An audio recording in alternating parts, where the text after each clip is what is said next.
This is our agenda. We'll look at some things, some advantages and disadvantages of family businesses, how to capitalize on some of the advantages, how to minimize some of the disadvantages, and then really how to deal with some of the major issues that are in front of us. I'd like to keep this as informal as possible, so I'm not just up here talking to you guys. You're here for a reason. You're here to learn.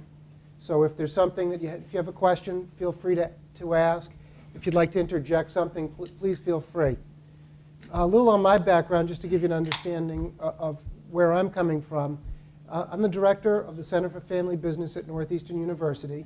We're a membership organization of family businesses, and we've been around for, I think, 17 years, which makes us the 4th oldest family business center in the country. The study of family businesses has really only been around for about 25 years, surprisingly. Where family businesses are really the bedrock of the economy, they're what started business. Really, the study of it's only been about 25 years, so it's kind of interesting in that respect. So if you have any questions, again, please feel free to ask what we're going through here. Any questions yet? Okay, well, let's keep rolling. You know, as far as entrepreneurship, I've kind of come up with 4 different points that I'd like to have for our program today. Keys to success in family business. And one of them is, the first one is identifying metric of success.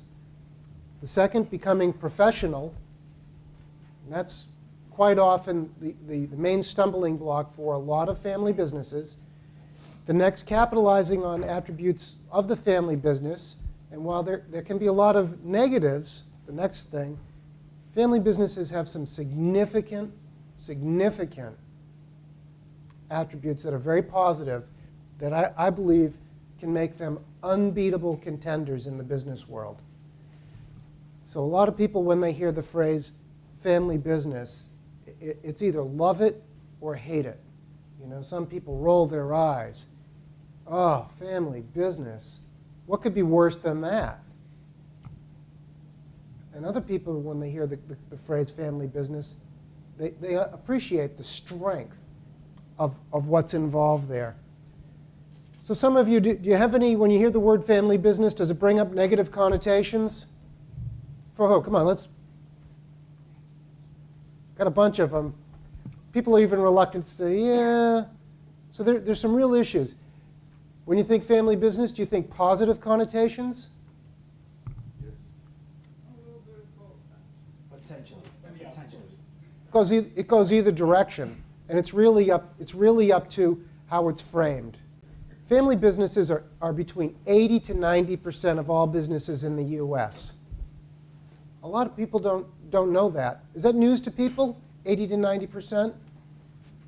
That's news? Think of car dealers, family businesses. Think of restaurants, family businesses.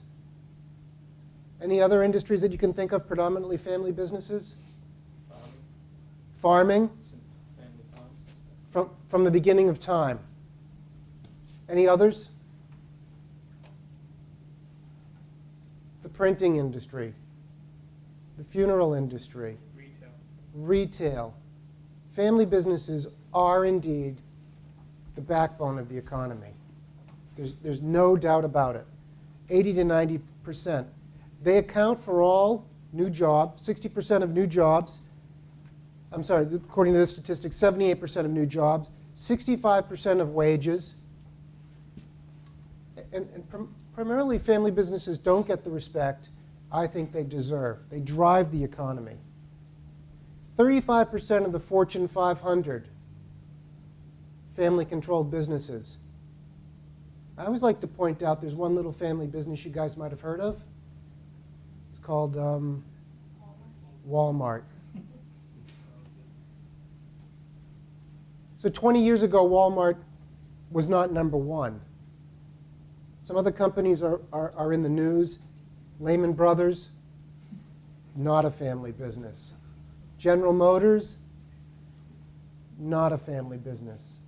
Merrill Lynch, not a family business. Walmart's in the news too lately. What have they been saying? Increasing sales. Yeah, they're doing very well, thank you. Family business. I do like to point out that Ford's in the news. They're not doing so well. And until recently, I used to follow that up with they're getting beaten up by other competitors like Toyota. Oh, wait a minute. It used to be a family business too.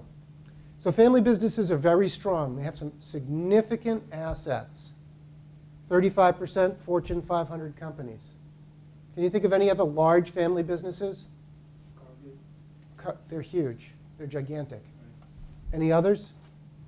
Tata. What is it? Tata and Sons. It's in India. And what did they just buy? Ford's, Jaguar. They bought Jaguar and Land Rover. Land Rover, that's what Yeah. I was going to say. So there's a lot of them. Fidelity is a local one. Can you think of any others? IKEA. IKEA? Think so? I'm not really that familiar with them, but yes. There's an awful lot of them. They're huge. They're a major part of the economy. Now, let's keep rolling. This is a fascinating one, this statistic right here. 40% of family businesses will be passing the reins to the next generation in 5 years. A lot of people have figured this out. This is a huge deal right here. The wealth that's going to be transferred from one generation to the next, it's phenomenal. So this is a prediction that I'd put out there. When you hear about the stock market and all the issues, people are wondering where are they going to put their money next? It's going to be in the small cap markets, family businesses. They'll be going from one generation to the next. They'll have to figure out how to transfer it and to transfer the wealth from one group to the other. And so money will probably flow into this group here. Now, I can't back up this last statistic, but I found it somewhere. 80% of companies on the Fortune 500 were not on there from 2090 weren't there. I can't back that up, but I did find the top 10. It was amazing how many in the top 10 now were not in the top 10 last year or not even in the top 100. So I haven't verified this, but I came across this, and I'm going to try to verify that. But there's been about 1,500 companies on the Fortune 500 since it was created in 1955. I think that was when I read it was created. So the point is, there's a lot of them that go off the radar screen. And part of my point here is, you hear often family businesses are dying. Who's heard that? You know, they're going away, they're being gobbled up by the big corporation.